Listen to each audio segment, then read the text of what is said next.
નમસ્કાર દોસ્તો, આજે ફરી એક વખત આપની સમક્ષ રજૂ થઈ ગયો છું એક મુદ્દાને લઈને.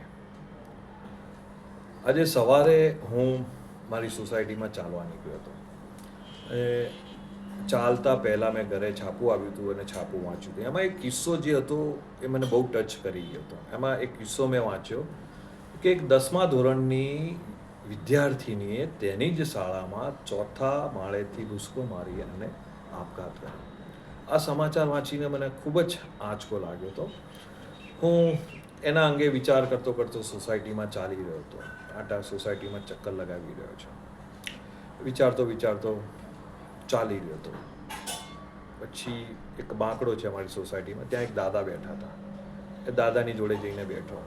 મારા મગજમાં સતત આ ચાલી રહ્યું ને, આજની યુવા પેઢીને શું થઈ ગયું છે કે નાની નાની વાતમાં આવું આત્યંતિક એકદમ કલ્પના ના કરી શકાય તેવા પગલાં ભરી રહ્યા છે. એટલે મેં સ્વાભાવિક રીતે દાદા જોડે બેઠો, દાદા આ શું પ્રોબ્લેમ છે, આ કેવી રીતે આવું થઈ શકે કે એક હજુ જેમની ઉગતી ઉંમર છે એ લોકો આવું પગલું ભરે છે. એટલે મેં કહું, કાકા આની સમસ્યાનું મૂળ શું હોઈ શકે તમારા મત મુજબ? એ દાદાએ મને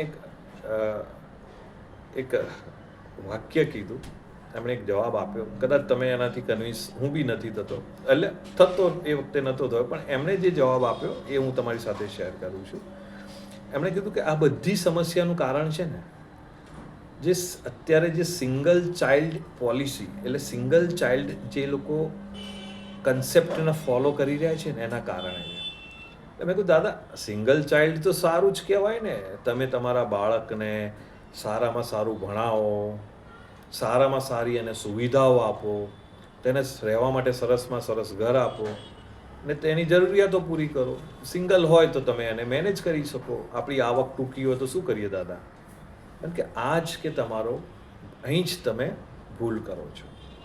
તમે તમારા બાળકને બધી સુખ સુવિધા આપી પણ તેને લાઈફ ટાઈમનો કોઈ કમ્પેનિયન, એટલે કે કોઈ સાથીદાર નથી આપ્યો. એટલે મેં કહું, મને સમજાવો એમ, સાથીદાર એટલે શું? મને કે જો દોસ્ત, અત્યારે તું આ તારા મગજમાં આ બધું ચાલતું હતું તો શું કર્યું? તે મારી જોડે આવીને ચર્ચા કરી, બરાબર? તારી જે સમસ્યા છે એનું તે નિરાકરણ મેળવવાનો પ્રયાસ કર્યો. આ તો આજે હું સંજોગવશાત તારી સામે બેઠો હતો અને આ ચર્ચા થઈ અને સોલ્યુશન લાવવાનો પ્રયાસ કર્યો.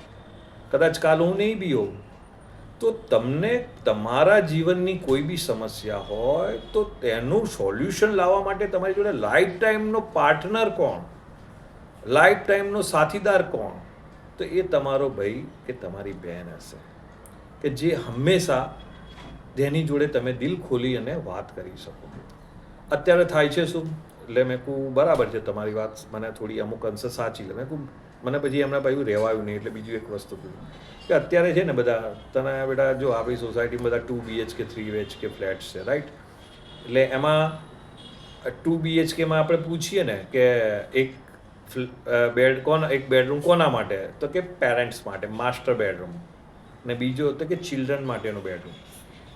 આ એક મોટી સમસ્યા પેદા કરે છે. એટલે મેં કહ્યું, બેડરૂમ તો એના માટે જ તો હોય ભાઈ, કે ભાઈ સુવિધા હોય, બાળકો અલગ રીતે શાંતિથી મોટા બેડ ઉપર સૂઈ શકે, મા બાપ અલગ સૂઈ શકે.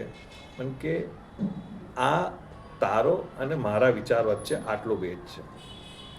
બાળક જ્યારે રાતે એકલું પડે ને ત્યારે એને કોઈ કંપની જોઈએ.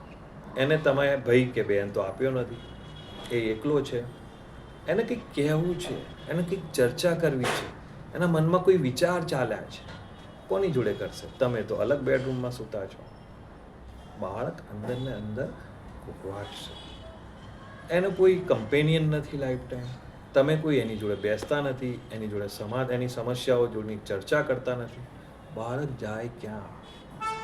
એટલે કે આ જે છે ને, આવી બધી ઘટનાઓ માટે મહદઅંશે આ જે આધુનિકતાનું જે અત્યારે ચલણ ચાલ્યું છે ને, બધું સિંગલ ચાઇલ્ડ, માસ્ટર બેડરૂમ, આ બધામાં બાળક એકલું પડી ગયું છે અને છેલ્લે એકલું જ પડી જાય છે અને છેલ્લે એકલું જતું બી રહે છે. તો દોસ્તો, આ એમની જોડે મેં ચર્ચા કરી, એમણે એમના વિચારો રજૂ કર્યા એ વિચારો મેં તમારી સમક્ષ રજૂ કર્યા. આ મારું પર્સનલ ઓપિનિયન નથી. એ દાદાએ જે બી વાત કરી એ વાત મેં તમારી સમક્ષ રજૂ કરી. તો જો તમે આની સાથે સહમત હો તો ઠીક છે, તમે આની સાથે સહમત ના બી હોઈ શકો, એ તમારો ઓપિનિયન છે. નમસ્કાર.